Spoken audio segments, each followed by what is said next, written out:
Kylian এমবাপ্পের চেয়েও বেশি পারিশ্রমিক চান ভিনিসিয়াস জুনিয়র। রিয়াল মাদ্রিদকে নাকি রীতিমতো ইমোশনাল ব্ল্যাকমেল করছেন এই তারকা। বড় ক্লাবের দাওয়াত পাচ্ছেন, এটা দেখিয়ে স্যালারি বাড়ানোর পথ খুঁজছেন ভিনি। তাহলে কি ভিনিসিয়াস মাদ্রিদ থেকে চলে যাবেন? আর তাতেই কি রিয়াল মাদ্রিদে বড়সড় ধাক্কা আসবে?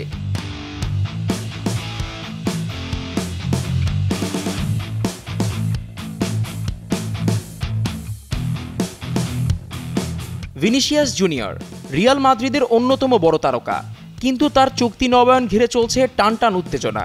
শোনা যাচ্ছে তিনি দাবি করছেন কিলিয়ান এমবাপ্পের দ্বিগুণ বেতন, আর সেই দাবির পেছনে চাপ হিসেবে দেখাচ্ছেন এক মাল্টিমিলিয়ন সৌদি প্রস্তাব, যেটা আদৌ বাস্তবে নেই বলেই জানিয়েছে স্প্যানিশ দৈনিক মার্কা।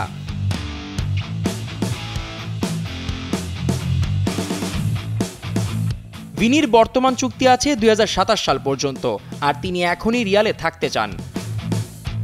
তবুও ক্লাবের ভেতরে গুঞ্জন, তাকে ছেড়ে দেওয়াই কি সহজ সমাধান?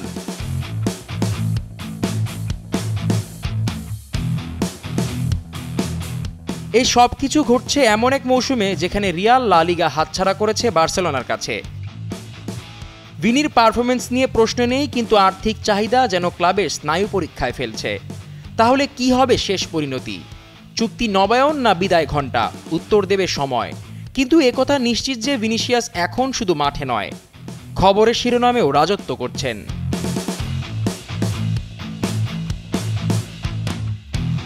জিসান আহমেদ, কালের কণ্ঠ।